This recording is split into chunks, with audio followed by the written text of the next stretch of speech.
আজকে আমরা দেখব কিভাবে আমরা সম্পাদ্য অঙ্কন করতে পারি।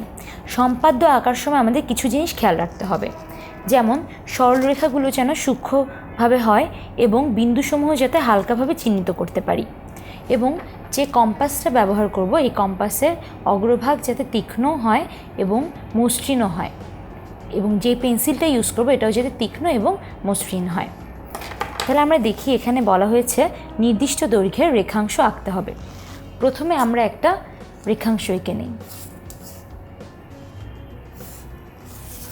মনে করলাম যে আমাদেরকে 4.5 সেন্টিমিটারের একটা রেখাংশ আঁকতে হবে।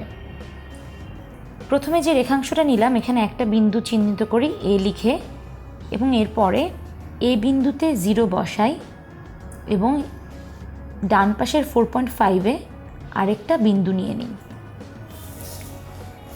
তাহলে এই এবি যে পেলাম, এই এবিটাই কিন্তু হবে আমাদের 4.5 সেন্টিমিটারের যে কাঙ্ক্ষিত রেখাংশ। তাহলে আমরা এখান থেকে দেখলাম যে আমরা কিভাবে নির্দিষ্ট দৈর্ঘ্যের একটা রেখাংশ আঁকতে পারবো।